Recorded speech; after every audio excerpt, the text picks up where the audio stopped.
when we collaborate together.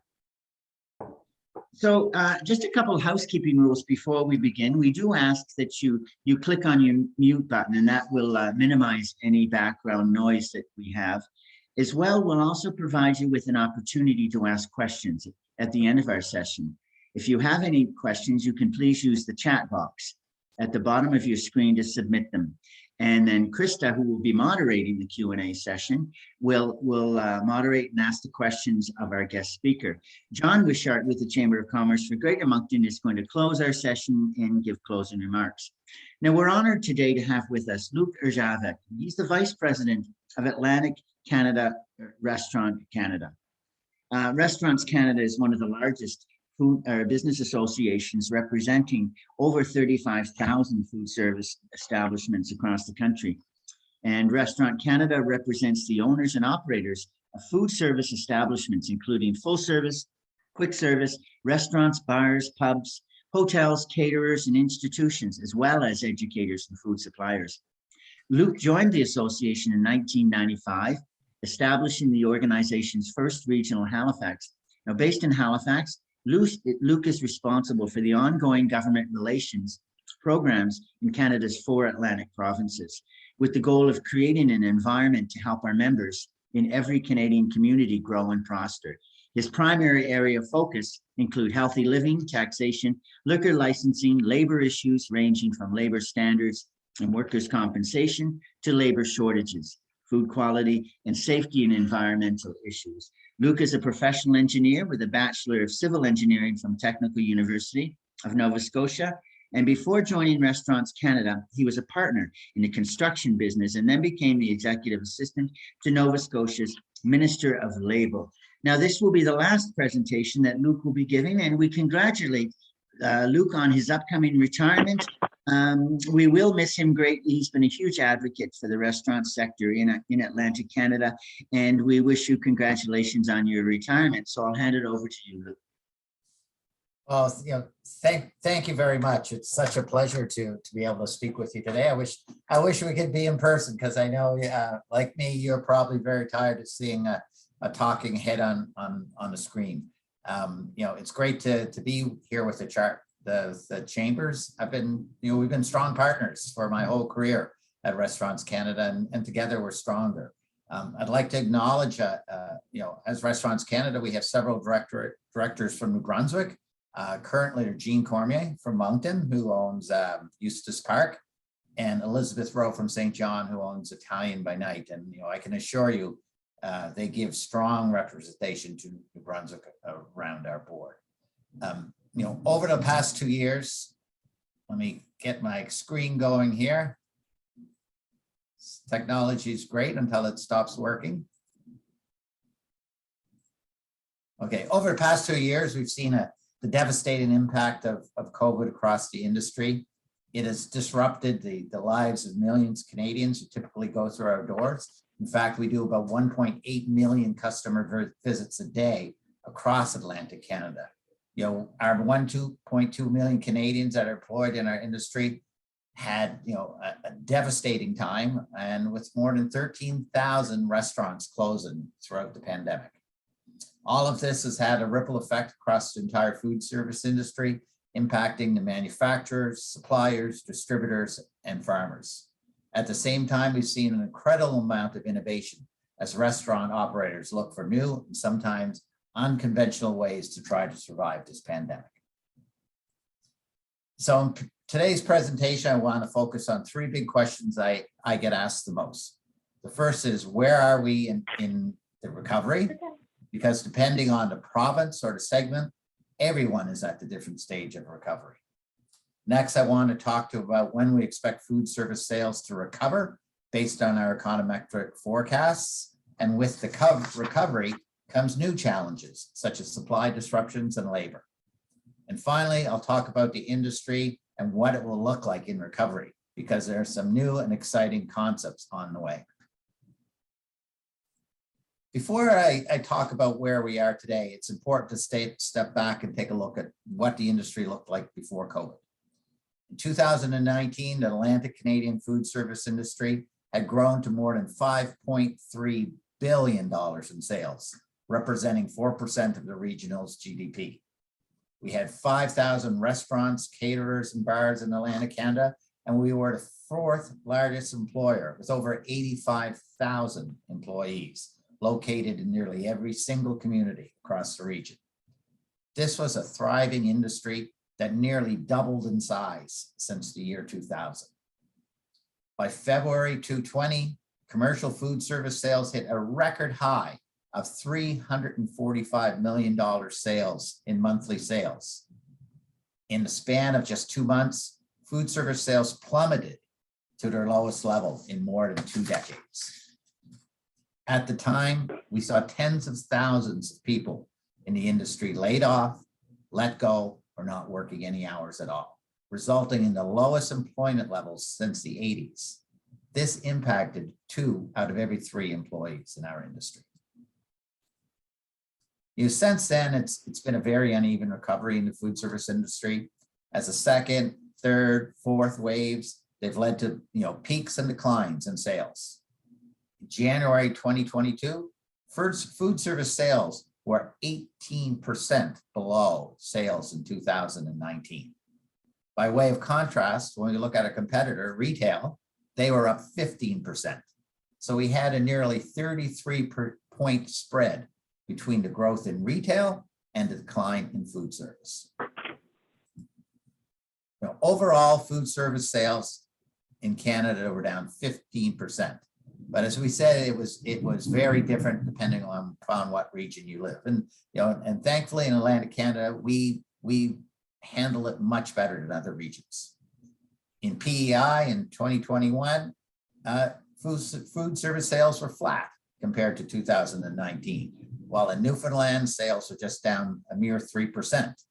Meanwhile, if we look in other provinces, such as Ontario, they're down 19%, and Quebec, 16%.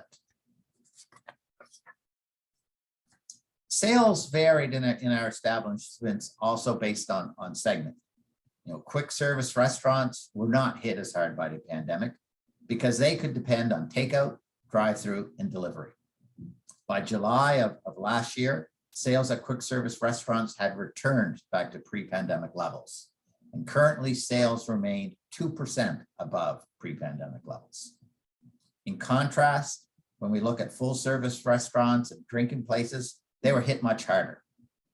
Drinking place sales falling by nearly 90% in the first few months of the pandemic.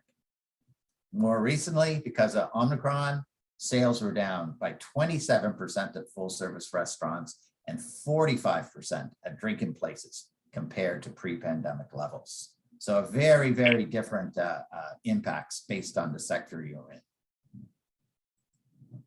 What we did here is we survey Atlantic Canadians, and I think what's important to note here is that Canadians felt very comfortable with takeout, delivery, and drive-through, but they were a little more nervous about and comfortable about dining indoors. But it's important to note they were also very comfortable about dining in patios, and so we are really thankful that patio season is coming up. The results of all this and the way consumers behaving can be seen as Atlantic Canadians shifted their behavior during the pandemic. At quick service restaurants in 2019, indoor dining represented 33% of traffic and 68% of traffic at full service restaurants. Due to the pandemic, however, indoor dining fell to 16% for quick service restaurants and 54% for full service dinings. This 54% would have been much worse had it not been for patios. But we did see a huge increase in drive-through, which accounted for nearly 50% of the traffic in the early days of the pandemic. And of course, we saw a lot of growth in delivery. In Canada, delivery sales grew to more than $7 billion in 2021, which is more than double what it was in 2019. This was driven by young people looking for convenience, technology, but also Canadians wanting to support local restaurants with on-premise when on-premise dining was closed. As a result of declining sales, the vast majority of restaurant operators are continuing to operate at a loss despite the support from government. Overall, just 2 months ago, 63% were operating at a loss and just 11% were breaking even. While there are some quick service restaurants earning a profit, the vast majority of full service restaurants are losing money.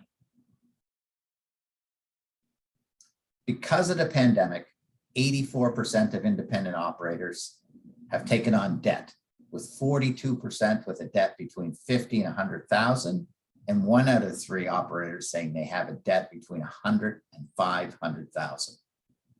2/3 of restaurants said it will take 18 months or longer to pay off their debt. So even as we begin to see the recovery and improve sales, most restaurants say it'll be a long time before they return to financial stability. In this next section, I want to talk a little bit about when we expect restaurants to recover. We do consumer surveying, and the good news is that Canadians love dining out at restaurants, with 89% enjoying to go out to eat in a restaurant, and 89% also saying that when the pandemic is over, they're looking forward to going out to a restaurant with friends and family again. In fact, our surveying shows that it is the #1 activity that Canadians like to do with family and friends is go to a restaurant. It's also great to see that 64% of Canadians say restaurants will be an important part of their lifestyle after the pandemic. So there is strong consumer demand. And I think many of you are seeing this as the restrictions have disappeared. Looking at quick service restaurants, when we look at our forecast, we predicted that Omicron will only have a mild impact on quick service restaurants. And they slipped from $8.8 billion in the fourth quarter to $8.5 billion in the first quarter of 2022. We anticipate that food service sales will improve in the second quarters, and we'll see an average quarterly sales of $9 billion in the second half of the year. This represents a 6% increase over pre-pandemic levels for quick service restaurants. Full service restaurants have been much harder hit due to Omicron, with food service sales expecting to decline to $6.9 billion in the first quarter of this year. We expect an improvement in sales in the second quarter with very few restrictions in place and improved weather. With patios open, we are forecasting that full service restaurant sales will grow to $9 billion in the third quarter, which would be a return to pre-pandemic levels. It's important when I talk about sales, in fact, customer counts are lower, but due to the inflationary pressures over 2 years, sales levels will be equal. There's more uncertainty when we look at the fourth quarter because of the closure of patios and the prospect of another wave of COVID. If we combined all the quick service restaurants and the full service restaurants, as well as caterers and drinking places, total food service sales are forecast to grow to $76.3 billion in 2022, which is a sharp improvement from over 2021. But it still does not return us to where we were prior to the pandemic. We will not see that until 2023 as more people return to the office and we see the full impacts of traveling and tourism on our economies. Over the long term, sales will slowly converge towards our pre-pandemic sales tracks, but not quite get there because the pandemic has changed how people work. With flex schedules, we don't expect everyone to return to the office, and people may be hesitant to travel too much or dine out as much. Because we've never shut down an economy before and then reopened it, this has caused a lot of supply disruptions across the entire industry. As a result, 93% of restaurant operators are experiencing a disruption in food and other supplies, with 15% saying they're experiencing a severe supply disruption. Looking closer, 57% of restaurateurs in Atlantic Canada have seen a disruption in the supply of single-use takeout containers, cutlery, and packaging. This number jumps to 78% when we look at just quick service restaurants. Another big issue is equipment and parts for equipment. Some restaurants are experiencing a breakdown in cooking equipment, and they are waiting months for a part to come from overseas. And of course, labor shortage are creating a disruption in the supply of chicken, beef, and other products. All of this is leading to higher costs for restaurant operators. So in terms of how restaurants are responding, 51% said they are reducing the number of items on the menu. This is something that we've seen throughout the pandemic. 44% are diversifying suppliers. In some of our conversations, we're hearing that restaurateurs are going to local grocery stores to buy items when they're on sale. But one of the key things for restaurant operators is not to raise prices, as 49% are trying to absorb the cost as much as possible. It's also important to note that restaurant operators are not trying to reduce portion sizes, as only 13% are doing that, and only 23% are using lower cost ingredients. This is reflected in our consumer surveys, which shows that value and quality continue to be important to our customers. Probably the biggest issue we're hearing about now is labor shortages. And this is something that isn't going away. A major factor of this is demographics. We are an industry of young people, and the number of young people in Canada has declined dramatically over previous decades. Yeah. By May 2021, we've already seen labor shortages return to pre-pandemic levels and then skyrocket in September 21, with 7,000 job vacancies in Atlantic Canada in our industry. Restaurant operators are adjusting their hours of operation, or management is having to work longer hours, but this is a very short-term solution. Despite best efforts to absorb input cost increases, we expect menu prices to increase on average 5.7% this year in Atlantic Canada. While this is more than double than what we've seen in previous years, it does not reflect many of the increases experienced by operators for some of their key inputs. And this goes back to me talking about the hesitancy to increase prices and trying to absorb as much as possible. And finally, what is the industry going to look like after recovery? Our survey of restaurant operators found that 97% made significant changes to their business in order to survive. Beyond the explosion in takeout and delivery, a lot of these changes are going to be permanent. 70% said they changed their hours of operation. 54% streamlined their menu because they don't require as much inventory and they don't have to train the staff in a lot of different menu items. We've also seen an increased use in social media, not only to promote foods and specials, but also engage their customers with cooking classes and cooking tips from chefs. We've also seen an increased use of technology as a lot of restaurants began selling meal kits and selling groceries for the first time. Going forward, we will see new restaurant concepts based on everything that's happening because of the pandemic. Shrinking the premise sides of the business, like the on-premise side of the business, more patios, multiple drive-through lanes, in this case, 2 lanes for regular customers, but also 1 lane dedicated strictly for third-party delivery. Walk-up windows so people don't have to go indoors, or you can order using your phone and people will bring the food to you.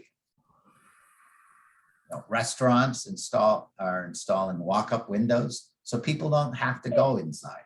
We'll also see more ghost kitchens. These are virtual kitchens with no on-premise dining or storefront as they focus strictly on delivery and takeout. So rounding all this up and after I've thrown a whole lot of data up at you, we think that sales will return to pre-COVID levels in the third quarter of 2022. While sales levels will match 2019 levels, customer counts will not be there yet. Our newest challenges continue to be labor shortages and the disruption of supplies. And we've seen the industry change forever. with the use of digital ordering and ghost kitchens.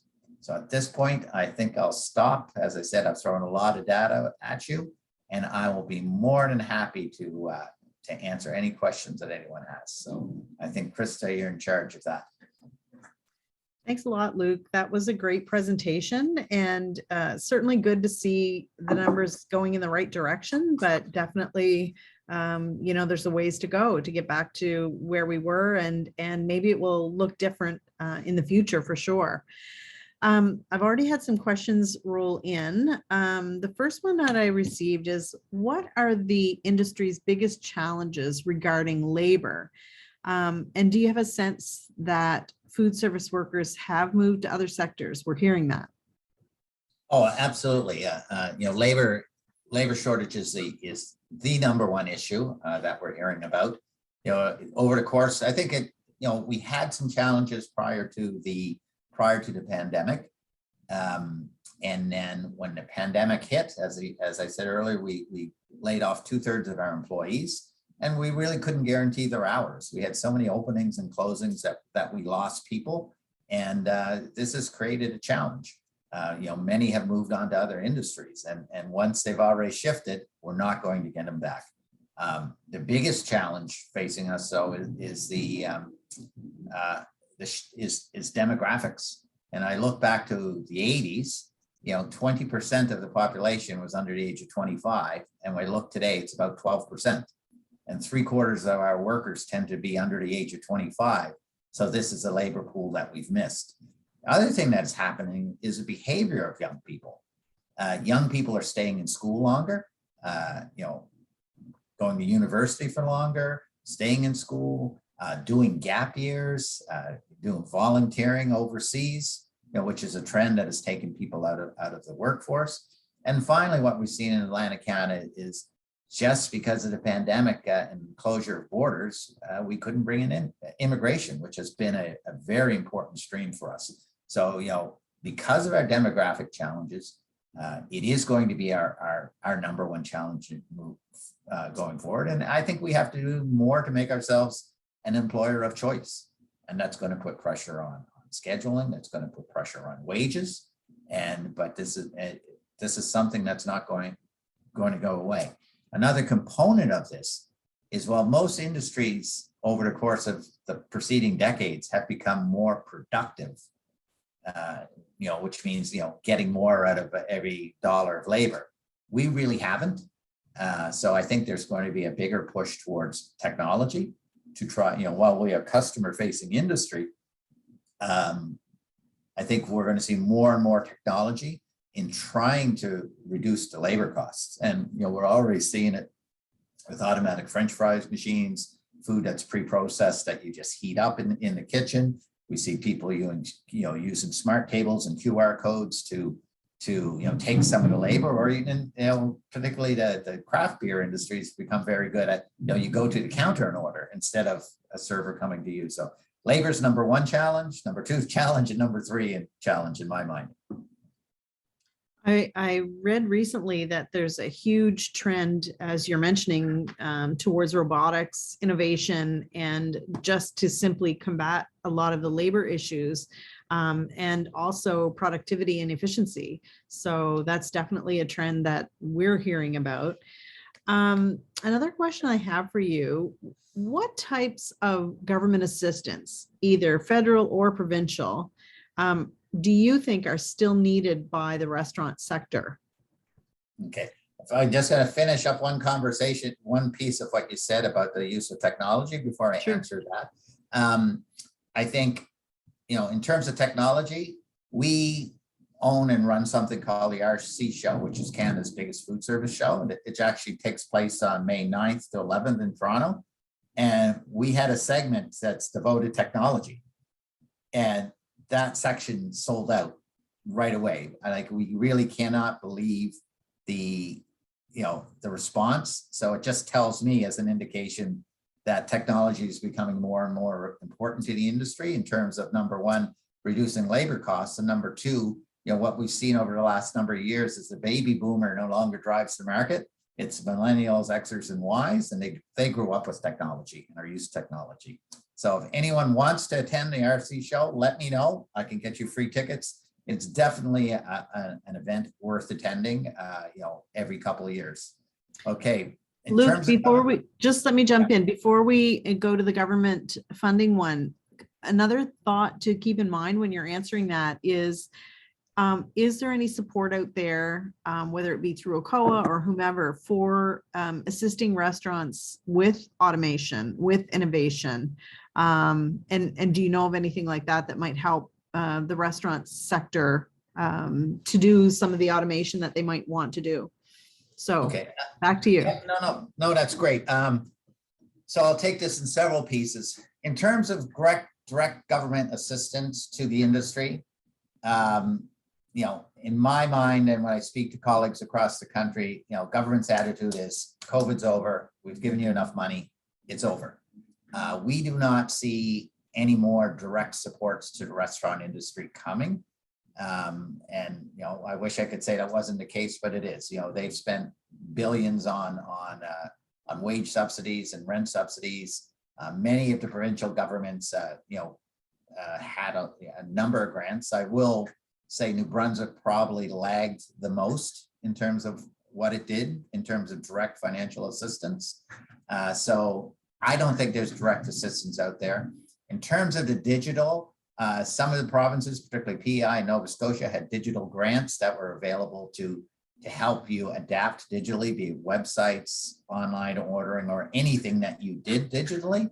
Unfortunately, New Brunswick, as I said, their attitude was, we're not giving anymore. ACOA, as most of you know, in the restaurant industry, really doesn't like our industry. So unless you have a hotel attached to your restaurant, they're probably not going to give you any money.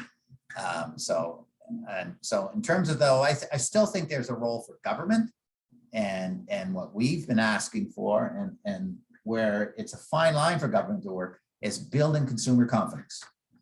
For 2 years, we've had everyone saying, keep your bum on the couch, don't go out, don't socialize. We really need leaders and government to say, go out, initiatives to go out, to shop, to go to your restaurant, and let them know it's okay. So that is, what I've been doing is really pushing that message in terms of,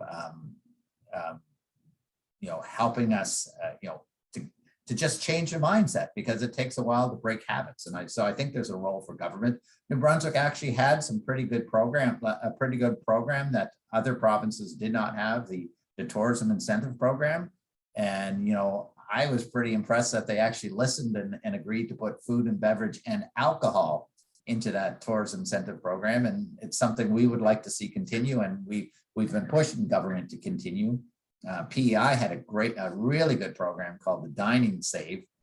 And for Sunday, Monday, Tuesdays, and Wednesdays, government actually subsidized 50% of the restaurant bill up to, I think it was $15, as a mechanism to get people out. And, when we worked with government, we did our modeling, we expected we'd have enough money to last a month. We ran out of money in the first week because it was so popular. They had to boost it to get a second week out of it. And what it did for everything from the gas station to the retail was phenomenal, because it just, sometimes government people need to push to get their butts off the couch. So I think, that is the role for government to do. And we do see them now starting, and, there are a lot of Main Street type of programs that, groups such as yours have been promoting and using. Nova Scotia has had, it's this line they're walking, because Nova Scotia launched a campaign about 2 weeks ago to get people to start going out. And the first thing is, you're getting all health people saying you shouldn't be doing this because, everyone's going to catch COVID. So it's, I think it's something they have to do. And probably the biggest thing we're asking governments to do is do no harm. Now's not the time to put on a new tax, a new holiday. There are two, PEI and Newfoundland are both, Nova Scotia and Newfoundland are both adding September 30th as a new stat holiday that you'll have to pay. So, we don't want provinces putting new costs on us until we can actually recover. And as the stats show, it's going to take, 2/3 of restaurants at least 18 months. And the final piece in terms of funding is, one of our main thrusts at the federal level is that government should write off the SEBA loans. We had that grant loan program, and we're saying, okay, it kept us alive. It was a big help, but, we're still not going to be able to pay them off in December. So, either extend it or let us write them off. So that was a long answer. Sorry, Chris, I talked too much. No, those are great answers and really informative. With regards to the SEBA loans, do you have a sense for how much money is out there in the restaurant sector in Atlantic Canada through SEBA? Oh, gosh, I would have a hard time saying, but I would think there would be very few full service restaurants, and then in Atlantic Canada, it'd be about over 2,000 of them that would have maxed out. So it's it kept you alive. The reality is we would be dead. As much as they love to complain about government, we would be dead in the water if we did not have the rent subsidy and the wage subsidy. And most restaurants would not have made it through. That's just the reality. So Luke, maybe something that we as chambers of commerce can commit to doing before you hit the snooze button on retirement. Maybe you can share with us your most recent correspondence with regards to the forgiveness of the SEBA loan or the deferral of the payment of the SEBA loan, and we can share that throughout our network as well. I have another question about when we talk about costs and labor, how do you think that New Brunswick's recent increase to minimum wage has impacted? Has it been, a negative impact? Are restaurants paying that price anyway? Or do you think people are leaving the sector because of where minimum wage is or was at? I think in New Brunswick, it's the unfortunate timing, in terms of that rate, that rate shock. The reality is New Brunswick's minimum wage rate was quite a bit lower than the other Atlantic Canadian provinces. And now with this latest increase, you're just in line with them. I think there was pressure to have the wages, increase the wages anyway. I think the only people really earning close to minimum wage were tip earners and, new hires or in some of the quick service. I don't think anyone is, I want to say this correctly. I don't think, the low minimum wage rate is the reason someone's not moving to New Brunswick or someone, is not working in our industry. You can have good careers in our industry. Our numbers show quite clearly that, people in our, people earning minimum wage in our industry tend to be, number one, tip earners, and tip earners own, less than half of their wages, half of their income is related to wage. And second, it would be new hires and young people who in a lot of cases are living with mom and dad. The number of people earning a living off a minimum wage is actually very, very, very small in New Brunswick.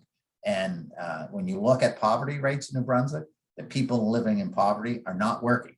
They tend to be seniors and unemployed and not related to the minimum wage.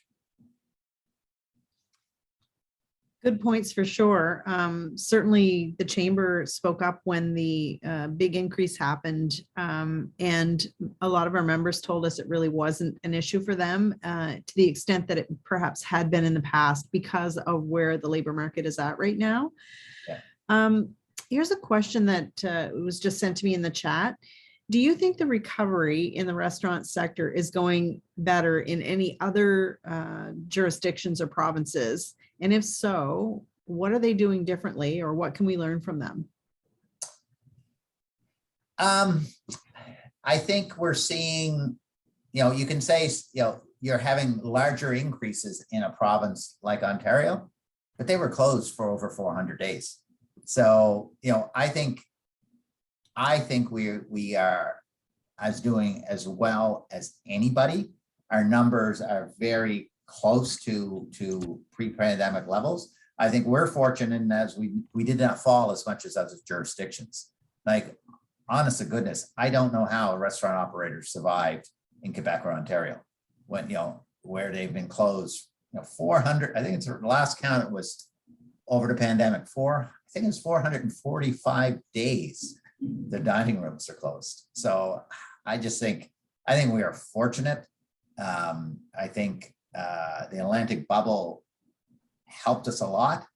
I don't think policies with any of the governments in Atlantic Canada are that different than some of the other provinces. The only thing we do see a little bit different is like a province like British Columbia, continue to have a cap on delivery fees at 15%.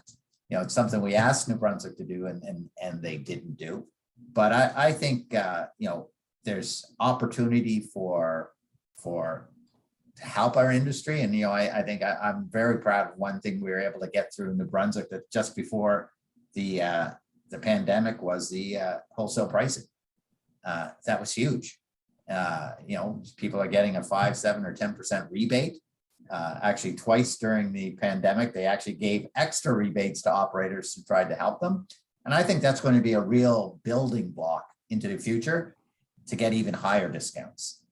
During the pandemic, we were able to get Nova Scotia to bring the 10% discount to include beer as well. New Brunswick is only at 1%. So I think there's a lot of room for us to get beer included in that 10%. And I think what the pandemic did for our industry, where there are a lot of opportunities for us because of the awareness that's been built about food service businesses, how important they are to the economy. And I think it's on a go-forward basis, we're going to be stronger, and working together with groups like yourselves. I think we can do a lot of things to help it, help our businesses perform better in the long run. I was doing a bit of reading recently about trends in the restaurant industry, and one of the trends that was talked about, or that is talked about a lot, and you've just referred to it as well, is the whole idea of third-party delivery. Can you talk about the impacts and maybe what we can as a community do to mitigate the impacts, or is this just a new way of doing business? I know recently I ordered from someone and I wanted to make sure that the delivery was them and that they weren't losing like 25%. So I specifically asked the question and they said, oh, don't worry about it. We have 2 price lists. So if you order from on delivery, it's a different price. If you order directly from us, or if you come in, or if you pick up, it's a different price. So, just talk a little bit about that trend of third-party delivery and how it's impacting, and, ways to mitigate, etc. It's, that genie's out of the bottle. I think this is here to stay. What we were seeing is actually very interesting between 2015 and 2019. And, I may not have the exact number right, but sales on premise were flat. Digital sales and delivery were increasing 50 to 100% every year. While it's still a small part of the market, between 15 and 19, it went from I think 4% to 6%, and it doubled, and it got even more throughout the pandemic. So that's here to stay. And, as I referred to earlier, the main driver would be young people. The boomer used to control our market, for years as the boomers, but not anymore. Like the people, the boomers are retired and they're not coming to restaurants as much. Your customers are Xers, Ys, Zs, whatever we call them now. And they grew up with this and they all want to do that. And they expect instant, they want it now. They love the frictionless payment. So I think it's here to stay. Reality is these third-party delivery services need to charge a fee. So roughly, my understanding from talking to operators, if they did delivery themselves without the third party, it's probably going to cost them 15+%. So then you have to do the math of, do you want to manage drivers and websites and all that. And the marketing of these companies is huge. And, let's order from Skip, let's order from Uber instead of let's order from Bob's. And so it's becoming a brand itself. But, there are challenges with these other than the fees, is you lose control of the brand. Like you're not ordering from Bob's, you're ordering from Skip, and they become your brand. And someone else controls the quality of your food. So if the food comes and it's soggy and cold, and it could be the fault of the driver or whatever, the restaurant still wears it, and you lose control of managing that transaction. So there are a lot of risks. How do you get around it? I think everyone's trying to figure it out. And we do see the companies responding by having different price lists for different tiers.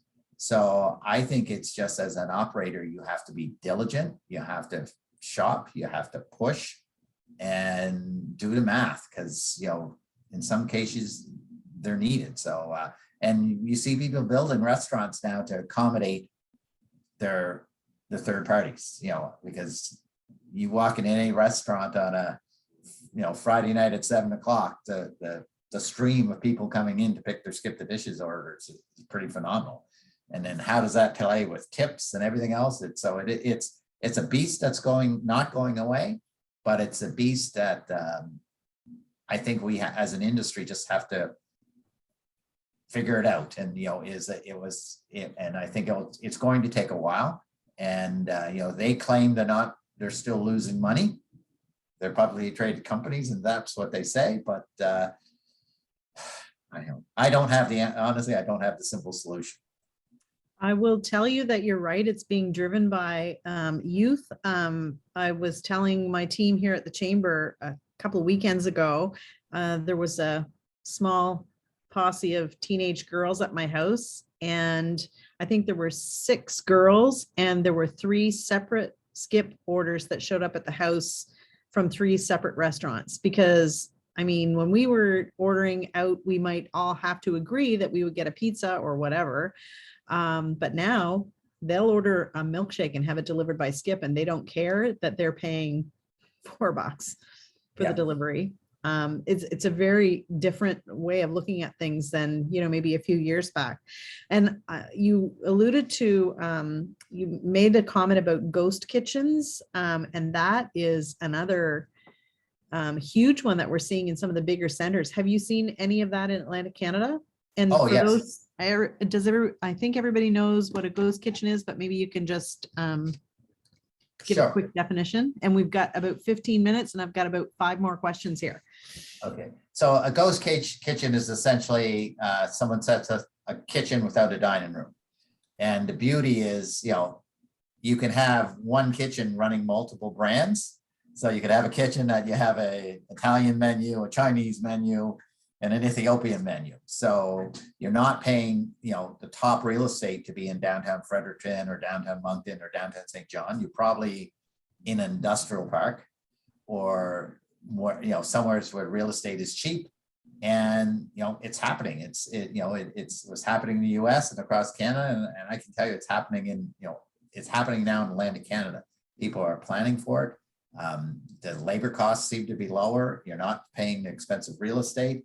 And it's just one more option for one more competitor for you to have to work. So it's here, and I think it's a trend that's going to stay.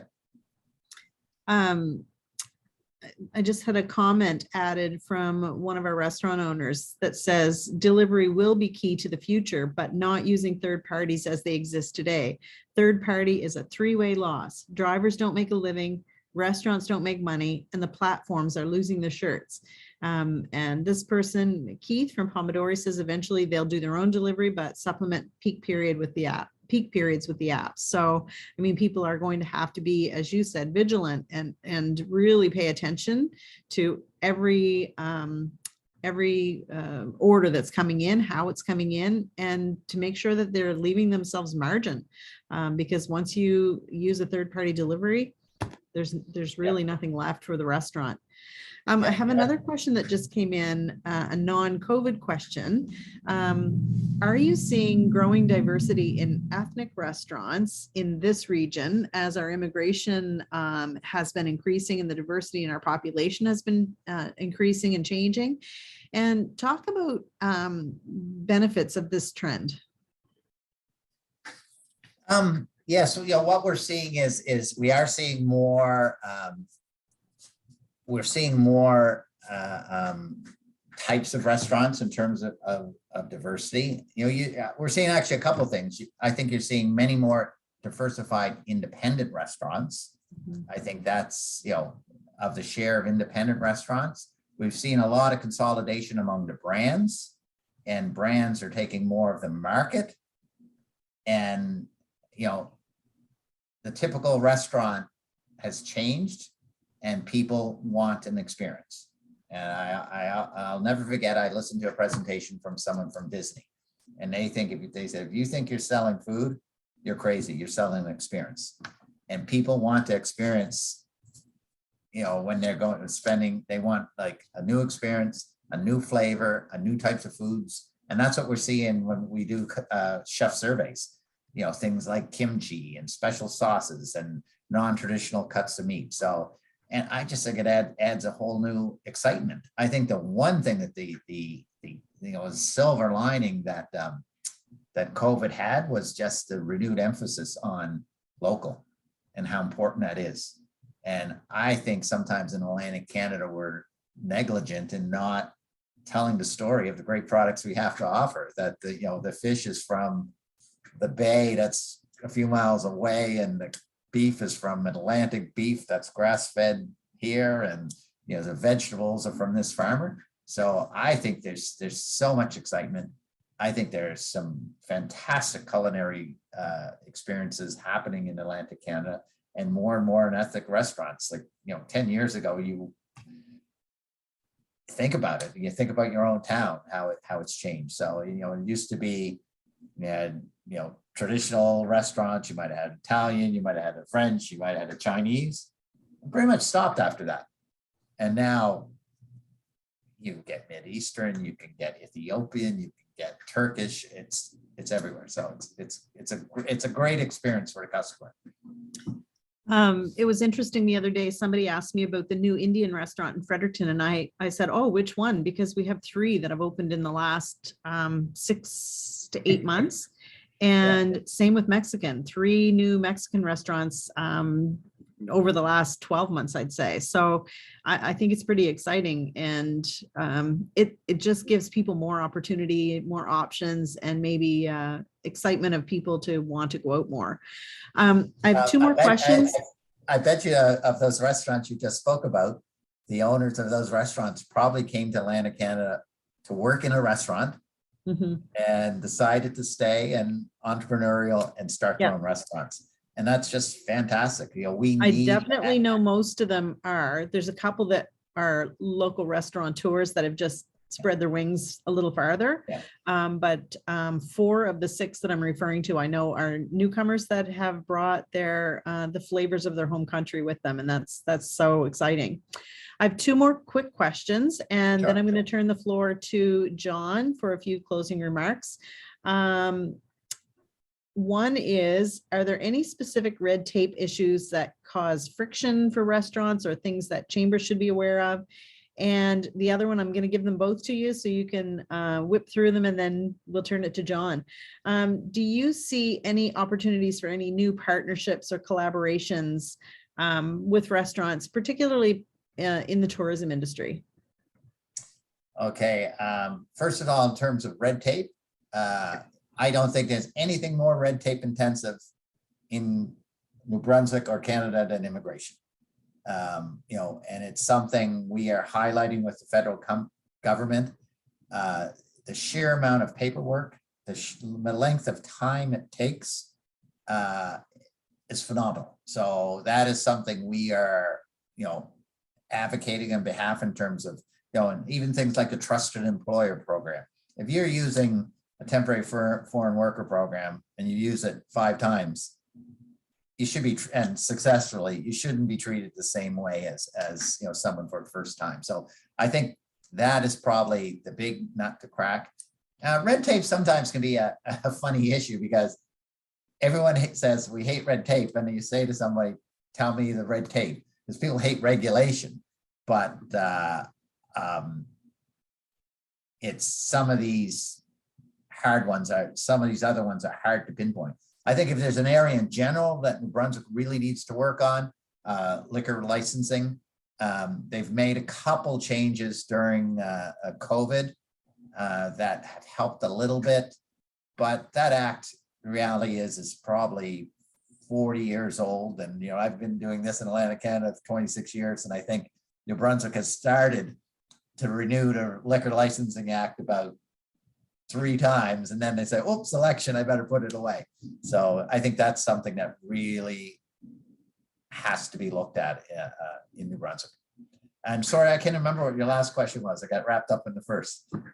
The last question was about any suggestions for partnerships or collaborations for the restaurant industry. And I'm seeing some celebration of your comments about the liquor licensing in the comments. I think what New Brunswick is behind, being very frank, behind the other Atlantic provinces is culinary tourism. You look what PEI has done compared to, or even Nova Scotia with the Taste of Nova Scotia program. You have fantastic products in New Brunswick, and I think culinary tourism needs to be pushed. And I know it's from speaking with our director, Gene. He is now involved with the Department of Agriculture, where they're starting some work on that. So I think that is an area that really needs to be focused, because culinary is restaurants the number 2 spend when a tourist comes. And I don't think we do enough at branding the fantastic products and the culinary experiences that are available in New Brunswick. When I hear my friends talking about how much they drop going to the Inn at Bay Fortune with Chef Michael Smith, it's mind blowing. It's like $1,000 weekend, not including what they drink. So, I mean, you're absolutely right. A lot of revenue can be brought in with those types of things. So I do thank you. I am going to turn this over to John. I'm hoping that somebody can confirm with me that we will be able to get the recording of this and share it with our members who weren't able to join us today. David's nodding yes. So John, over to you for closing remarks. Thanks again, Luke. Thanks very much, Krista. Before I forget, Luke, you mentioned ghost kitchens, and we actually had our first ghost kitchen open last year here in Moncton during the pandemic, which was a bold move, but also a very popular one.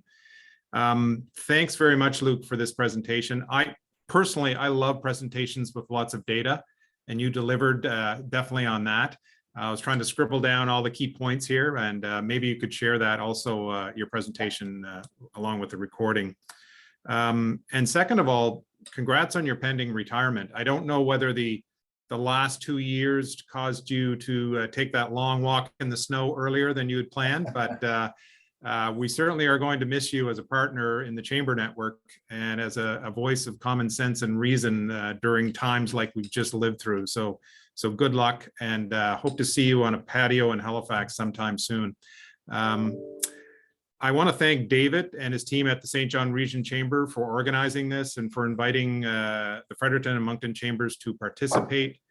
These are the sorts of sessions that really give good value to our members, and this certainly was one of those. And I'd like to end off by, I know most of the other people on the call are restaurant owner operators. Please know that our 3 chambers will continue to push shop local and eat local this year and in the longer term future. We understand how important it is and the challenges that the restaurant sector in particular has faced over the last couple of years. So best of luck. Let's hope for a good, warm, sunny summer, lots of patios, lots of eating in, and low COVID numbers. So I guess on behalf of Krista and David and everyone on the call and Luke, thanks very much for joining us, and have a good Easter weekend. Thank you, everyone.